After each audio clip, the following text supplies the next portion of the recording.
કાલે 18 સપ્ટેમ્બર 2024 બુધવારનો દિવસ છે.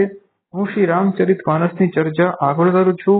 જ્યારે શ્રી લક્ષ્મણજી શાંત થયા ત્યારબાદ શ્રી સુગ્રીવજી, શ્રી લક્ષ્મણજી અને અંગદ અને શ્રી હનુમાનજી અને જામવાન અને નલ, નીલ અને બધા વાનરોને લઈને તે બધાને આગળ કરીને શ્રી સુગ્રીવજી પાછળ પાછળ ગયા અને તેઓ ત્યાં ગયા જ્યાં શ્રી રામચંદ્રજી હતા.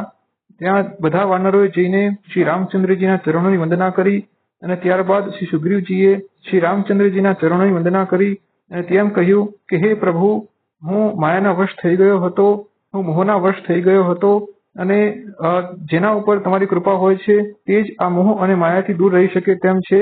તેથી પ્રભુ, હું મોહના વશ થઈ ગયો હતો, તેથી તમારું કાર્ય ભૂલી ગયો હતો અને મારા ઉપર કૃપા કરો.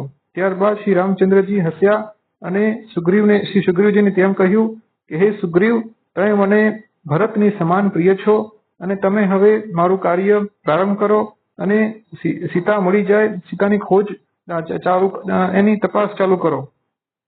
ત્યારબાદ શ્રી સુગ્રીવજીએ ત્યાં બધા જ વાનરોના જૂથો ત્યાં આવી પહોંચ્યા હતા. બધા જ વાનરોના જૂથો અને તેમના જે આગેવાનો હતા તેમને શ્રી સુગ્રીવજીએ કહ્યું કે તમે બધા અત્યારે બધી દિશાઓમાં જાઓ અને જ્યાં પણ શ્રી સીતા માતાની ખબર પડે તેની તરત જ તપાસ કરી આવો.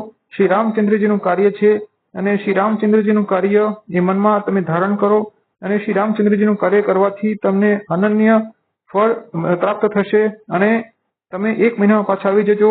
અને જો તમે જે પણ વાનરો જઈ રહ્યા છો તમે કોઈ પણ પ્રકારની તપાસ કરવા આવ્યા તો હું તેમનો વધ કરી નાખીશ.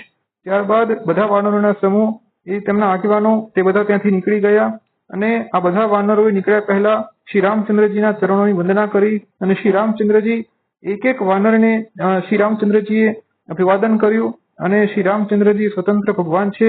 ત્યારબાદ શ્રી સુગ્રીવજીએ શ્રી રામચંદ્રજીની સ્તુતિ કરી અને ત્યારબાદ શ્રી સુગ્રીવજીએ નલ, નીલ, જામવાન અને શ્રી હનુમાનજીને કહ્યું કે તમે બધા દક્ષિણ દિશામાં જાઓ અને શ્રી સીતાજી ક્યાં ગયા છે એની તપાસ કરો.